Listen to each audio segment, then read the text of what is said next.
அடுத்து நமக்கு வந்து வடிவியல் சாப்டர். நாளைக்கு நமக்கு 20th டெஸ்ட் வந்து வடிவியல் சாப்டர் தான் இல்லைங்களா? அந்த வடிவியல் சாப்டரில் பயிற்சி 5.1ல் நமக்கு டிஎன்பிசிக்கு தேவையான சம்ஸை மட்டும் நான் எடுத்து எழுதி உங்களுக்கு எக்ஸ்பிளைன் பண்ணுறேன். அதுலேருந்து நம்ம எக்ஸ்ட்ரா ஒருவேளை நான் இதெல்லாம் வராது அப்படிங்கிற மாதிரி நினச்சதுலேருந்து எக்ஸ்ட்ரா ஏதாவது சம்ஸ் வந்து இன்னும் மற்றதில் என்ன கொடுத்துருக்காங்கன்னா, அந்த ஸ்கூல் பிள்ளைங்க வந்து ஜாமெண்ட்ரிலாம் நம்ம போட்டு அந்த மெஷர்மெண்ட்லாம் எடுத்து அளவு கொடுப்போம் இல்லைங்களா? அது மாதிரி சம்ஸை தான் கொடுத்துருக்காங்க. இன்கேஸ் எதாவது சம் மிஸ் பண்ணியிருந்தாலும் நமக்கு டெஸ்ட்டு கொடுத்தாங்க அப்படின்னா அதையும் நம்ம சேர்த்து பார்த்துட்டோம் அப்படின்னா அந்த சாப்டர் வந்து கம்ப்ளீட் ஆயிரும். இது புக்கில் பேஜ் நம்பர் வந்து 172. இப்போது பயிற்சி 5.1ல் ஃபஸ்ட்டு சம். வடிவமொத்த முக்கோணங்கள் ஒத்த பக்கங்கள் டேஷ் ஆக இருக்கும். அதாவது வடிவமொத்த முக்கோணங்களின் ஒத்த பக்கங்கள். வடிவமொத்த முக்கோணங்கள் அப்படின்னா அந்த பார்க்கறதுக்கு ஒரே மாதிரியாக இருக்கிற அந்த முக்கோணங்கள் வந்து ஒத்த பக்கங்கள் எப்படி ஒரே மாதிரியான அந்த பக்கங்கள் எப்படி இருக்கும் அப்படின்னா விகித சமத்தில் இருக்குமாமா. அதாவது இந்த இப்போ ஏதாவது ஒரு கொஸ்டினில் சில நேரம் கொடுப்பாங்க, நம்ம பின்னாடி சம்ஸ்லாம் பார்ப்போம். ஒரே மாதிரியான வடிவம் மொத்த மாதிரியே ரெண்டு முக்கோணங்கள், ஏதோ ஒரு முக்கோணங்கள் இருக்குது அப்படின்னா அதோடைய அந்த ஒரே மாதிரியான பக்கங்கள், அதாவது அதோட உயரமும் நீளமும், அதாவது இங்கே உயரம் அப்படி இங்கே ஹைட்டு அப்படின்னா இங்கே ஹைட்டுக்கு, இங்கே நீளம்க்கு இங்கே நீளம்க்கு அப்படின்னு அது எப்படி இருக்குமா அப்படின்னா விகித சமத்தில் இருக்கும் அப்படிங்கிறது கொடுத்துருக்காங்க. அடுத்து செகண்டில் வடிவொத்த முக்கோணங்கள் ஒரே டேஷை பெற்றிருக்கும் ஆனால் ஒரே அளவை பெற்றிருக்க வேண்டியதில்லை. ஏற்கனவே பார்த்தோம் இல்லையா, அந்த வடிவமொத்த முக்கோணங்கள் அப்படின்னு சொல்லிட்டு கொடுத்தோம் இல்லைங்களா? அந்த வடிவமொத்த முக்கோணங்கள் வந்து ஒரே வடிவத்தை பெற்றிருக்கும். பார்க்கறதுக்கு ரெண்டும் இந்த ஒரே மாதிரி செங்கோண முக்கோணமாக இருக்கலாம், இல்லை சமபக்க முக்கோணமாக இருக்கலாம், அப்படி முக்கோணமாக இருக்கும். ஆனால் அதில் இருக்கிற அந்த மெஷர்மெண்ட் சொன்னோம் இல்லைங்களா, அதாவது சொன்னல வடிவமொத்த முக்கோணங்கள் இந்த விகித சமத்தில் இருக்கும். இந்த ஹெச்சும் இந்த எல்லும் விகித சமத்தில் எக்ஸு ஒய் அப்படிங்கிற மாதிரி இருக்கலாம். அதான் ஹெச்சு எல் அப்படிங்கிற மாதிரி இருக்கலாம். ஆனால் அந்த வடிவம் தான் ஒரே மாதிரி இருக்குமே ஒழிய அதோடைய அளவுகள் இருக்குது பார்த்தீங்களா? இப்போ இதில் இங்கே ஹைட்டு 10 இருக்கலாம், இங்கே 15 இருக்கலாம். ஸோ அதை தான் கொடுத்துருக்கோம். அதோடைய வடிவங்கள் எப்படி இருக்கணுமா, ஒரே மாதிரியான அளவை பெற்றிருக்க வேண்டிய அவசியம் கிடையாது அப்படிங்கிறத தான் நமக்கு ஒரு ஸ்டேட்மெண்ட்டாகவே கொடுத்துருக்காங்க. அப்போ வடிவமொத்த முக்கோணங்கள் எப்படி இருக்குமா, ஒரே மாதிரியான வடிவங்கள் இருக்கும். ஆனால் அதில் இருக்கிற அந்த அளவுகள் இருக்குது பார்த்தீங்களா, அது வந்து வேறு அது ஒரே மாதிரியாக தான் இருக்கணுங்கிற அவசியம்லாம் இல்லை அப்படின்னு கொடுத்துருக்காங்க. அதாவது இந்த ஹைட்டு இங்கே 10 இருக்கலாம், இங்கே 15 இருக்கலாம், இங்கே 3 4 மாறி கூட இருக்கலாம். கம்பல்சரி அது ஒரே மாதிரி தான் இருக்கணுங்கிறது இல்லை அப்படின்னு சொல்லியிருக்காங்க. மூணாவது, ஒரு முக்கோணத்தில் டேஷ் பக்கங்கள் சமகோணங்களுக்கு எதிரே அமையும். சமமான பக்கங்கள் சமகோணங்களுக்கு எதிரே அமையும் அப்படின்னு கொடுத்துருக்கோம். ஒரே மாதிரியான சமமான அந்த பக்கங்கள் இருக்குது பார்த்தீங்களா, அது வந்து சமகோணம், இந்த டீட்டா போடுவோம் இல்லைங்களா, அது வந்து எப்படி இருக்கும் அப்படின்னு பார்த்தீங்கன்னா, அது சமமான ஒரு முக்கோணத்தில் சமமான பக்கங்கள் வந்து சமகோணங்களுக்கு அந்த எதிரே அமையும் அப்படிங்கிறத கொடுத்துருக்காங்க. அவ்வளோதான். இப்போ புக்கில் வந்து பேஜ் நம்பர் 173ல் கொள்குறி வகை வினாக்கள், அதில் நமக்கு தேவையான ஒரே ஒரு கொஸ்டின். இரு வடிவமொத்த முக்கோணங்கள் எப்போதும் டேஷை பெற்றிருக்கும் அப்படின்னு கொடுத்து அதுக்கு ஆப்ஷனும் கொடுத்துருக்காங்க. குறுங்கோணம், விரிகோணம், செங்கோணம், பொருத்தமான கோணம்ங்கிறது. நமக்கு பொருத்தமான கோணம்ங்கிறது ஆன்சர் கரெக்ட். ரெண்டு வடிவமொத்த முக்கோணங்கள், இந்த வடிவமொத்த முக்கோணங்கள் இருக்குது பார்த்தீங்களா, அது எப்போவுமே கோணங்கள் பொருத்தமாக தான் இருக்கும். நம்ம ஏற்கனவே பார்த்தோம், அளவுகள் வேற இருக்கலாம், ஆனால் கோணங்கள் எப்போவுமே எப்படி இருக்குமா, அந்த டீட்டா அமையிறது வந்து எப்படி இருக்குமா, ரெண்டுமே பொருத்தமான கோணமாக தான் இருக்கும் அப்படின்னு சொல்லியிருக்காங்க. இப்போ 13வது சம். 15 மீட்டர் உயரமுள்ள ஒரு கொடி கம்பமானது காலை 10 மணிக்கு 3 மீட்டர் நீளமுள்ள நிழலை ஏற்படுத்துகிறதாமா. ஒரு 15 மீட்டர் நீளத்தில் ஒரு கொடி கம்பம் இருக்குது. அது காலையில் 10 மணிக்கு என்ன பண்ணுதுன்னா 3 மீட்டர் நீளமுள்ள ஒரு ஷேடோ, ஒரு நிழலை வந்து ஏற்படுத்துதான்.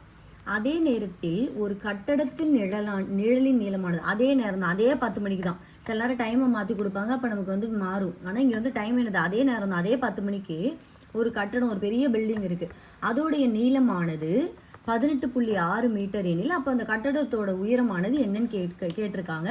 இதுக்கு நமக்கு 4 ஆப்ஷனும் கொடுத்துருக்காங்க. 90 மீட்டர், 91 மீட்டர், 92 மீட்டர், 93 மீட்டர். நம்ம ஏற்கனவே பார்த்தோம், வடிவமொத்த முக்கோணங்கள் என்னவா இருக்கும், ஒரே மாதிரி வடிவத்தில் இருக்கும். அதனுடைய அளவுகள் வந்து என்னது வேற மாதிரி இருக்கும். அதனை என்ன பண்ணலாம், நான் விகித சமத்தில் ஈக்குவேட் பண்ணலாம் அப்படின்னு நமக்கு அந்த வந்து தேரியில் கொடுத்துருந்தாங்களே. இப்போ அதே மாதிரி தான் நம்ம விகித சமத்தில் அதை வந்து என்ன பண்ண போகிறோம்னா ஈக்குவேட் பண்ண போகிறோம். இப்போது என்ன கொடுத்துருக்காங்க, 15 மீட்டர் உயரமுள்ள 15 மீட்டர் உயரமுள்ள இது ஒரு கொடிக்கம்பம். அந்த கொடிக்கம்பம் என்ன பண்ணுதான், காலையில் 10 மணிக்கு 3 மீட்டர் நீளத்தில் ஒரு நிழலை ஏற்படுத்துன்னு கொடுத்துருக்காங்க. அதுக்கப்புறம் அடுத்து என்ன கொடுத்துருக்காங்க அப்படின்னா, அதே 10 மணிக்கு இது ஒரு கட்டடம்.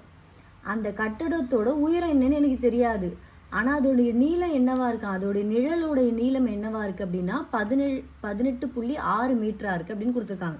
நம்ம ஏற்கனவே பார்த்தோம் என்னது, ஒரே மாதிரியான வடிவமொத்த முக்கோணங்களோ இல்லை வடிவமொத்த எது இருக்குது அப்படின்னாலுமே இதை நம்ம இப்படி எப்படியே முக்கோணமாக கூட இப்படி சும்மா இப்படி போட்டு ஜாயின் பண்ணி வச்சுக்கலாம். இந்த இது எப்படி இருக்குமா, அதனுடைய அளவுகள் வேறு வேறு மாதிரி இருக்குது. வடிவம் ஒரே மாதிரி இருந்தாலும் அளவுகள் வந்து வேறு வேறு மாதிரி இருக்கும். அப்படி இருந்தால் அது நமக்கு எப்படி இருக்குமா, விகித சமத்தில் இருக்கும்னு அப்படி கொடுத்துட்டாங்க இல்லையா. ஸோ அந்த விகித சமத்துக்கு தான் நம்ம போட போகிறோம். என்ன கொடுத்துருக்காங்க, 15 மீட்டர் கொடி.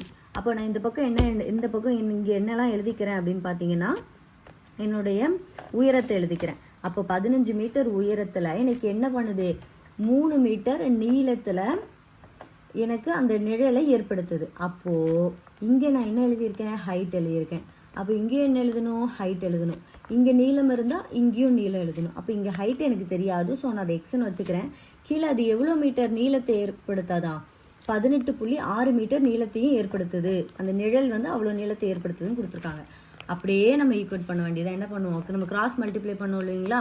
15 × 18.6 ரெண்டையும் நீங்கள் பெருக்குனீங்கன்னா 279 ஈக்குவல் டு 3 × x 3xன்னு கிடைக்கும். அப்படியே நீங்கள் 3ஆல் அடிச்சிங்கன்னா நமக்கு என்ன கிடச்சிரும், இந்த உயரம் அப்படிங்கிறது 93 மீட்டர் அப்படிங்கிறது கிடச்சிரும். அவ்வளோதான், ஒன்றுமே பண்ணல. ரெண்டையும் நம்ம ஈக்குவேட் பண்ணி அந்த விகித சமத்தில் எடுக்கிறோம்.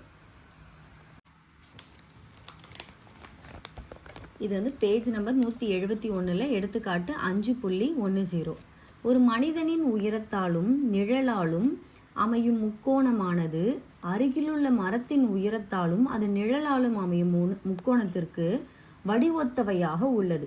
அப்போ வடிவொத்தவையாக உள்ளதுன்னு கொடுத்தாலே என்னது, நமக்கு விகித சமத்தில் நம்ம ஈக்குவேட் பண்ணணும். எனில் மரத்தோட உயரம் என்னவா இருக்கும் அப்படின்னு கேட்குறாங்க. என்ன கொடுத்து, ஒத்த பக்கங்கள் வந்து எனது விகித சமத்தில் ஒரே மாதிரி இருக்கும், ஆனால் ஒரே அளவுகளை பெற்று இருக்கணுங்கிற அவசியம் கிடையாது. இப்போ நான் அதை வந்து என்னது, நமக்கு வந்து டயக்ராமே போட்டுக்கலாம். இங்கே வந்து என்னது அப்படின்னா மரம். இந்த மரம் அதோடைய ஹைட்டு தான் நமக்கு வந்து என்ன அப்படிங்கிற மாதிரி கேட்டிருக்காங்க. இங்கே வந்து ஒரு ஆள், இங்கே வந்து ஒரு மனுஷன், புக்கில் பார்த்தா கொஞ்சம் பிக்சர் நல்லாயிருக்கும். இங்கே வந்து நானாச்சும் சும்மா ஒரு, இங்கே வந்து ஒரு மரம் இருக்கிற மாதிரி கொடுத்துருந்தாங்க. இங்கே வந்து ஒரு மனுஷன் நிற்கிறான். அவனுடைய ஹைட்டு அந்த அடி பார்த்தீங்க அப்படின்னா 5 அடியில் இருக்குது. அந்த நீளம், அந்த அவனுடைய நிழல் ஏற்படுத்துகிற நீளம் எவ்வளோ இருக்குது அப்படின்னா 12 அடியாக இருக்குது. அதே மாதிரி இந்த மொத்தமாக இருக்குது பார்த்தீங்களா, இந்த மரத்தோடைய நீளம் பார்த்தீங்களா, இந்த மரம் ஏற்படுத்துகிற நிழலோடைய நீளம் பார்த்தீங்கன்னா 96 அடி அப்படிங்கிறது இருக்குது. ஸோ இந்த மரத்தோடைய உயரம் என்ன அப்படிங்கிறது தான் நமக்கு கேட்டிருக்காங்க. ஸோ நான் இதை வந்து எப்படி வச்சுக்கிறேன் அப்படின்னா ABCDE அப்படிங்கிற மாதிரி சும்மா நம்மளே எதுக்கு வேணுனாலும் வச்சுக்கலாம், இல்லை அப்படியே டேரெக்டாக ஈக்குவேட் பண்ணாலும் பண்ணிக்கலாம். நான் வந்து நீளம் எல்லாம் வந்து AC, இந்த நீளம் இருக்குது பார்த்தீங்களா, அந்த மனுஷனோட நீளம், அதை வந்து ACன்னு வச்சுக்கிறேன்.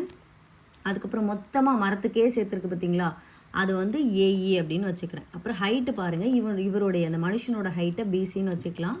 இவரோடதை இந்த மரத்தோடையதை பார்த்தீங்கன்னா மொத்தமாக DE அப்படின்னு வச்சுக்கலாம். அதை அப்படியே ஈக்குவேட் பண்ணுறோம்.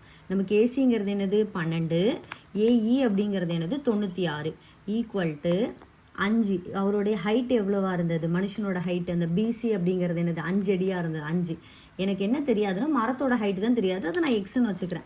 அப்படியே அதே ஏதோ குறுக்கு பெருக்கல் பண்ணுங்க. 12 × x 12x ஈக்குவல் டு 96 × 5 480ன்னு வரும். அப்படியே 12ஆல் 480 அடிச்சிங்கன்னா 4 தடவை வந்து 48 அப்படிங்கிறது வந்து அப்படியே அந்த 0வை சேர்த்துக்கிறேன். அப்போ அந்த மரத்தோடைய உயரம் என்னவா இருக்கும், 40 அடியாக இருக்கும் அப்படிங்கிறத கண்டுபிடிச்சிட்டோம். ஒன்றுமே பண்ணலாம், நம்ம அப்படியே அந்த உயரம் நீளம் அதை எடுத்து அப்படியே விகித சமத்தில் ஈக்குவேட் பண்ணி கிராஸ் மல்டிப்ளை பண்ணி ஆன்சர் எடுத்தோம்னா வந்துடும். அவ்வளோதான்.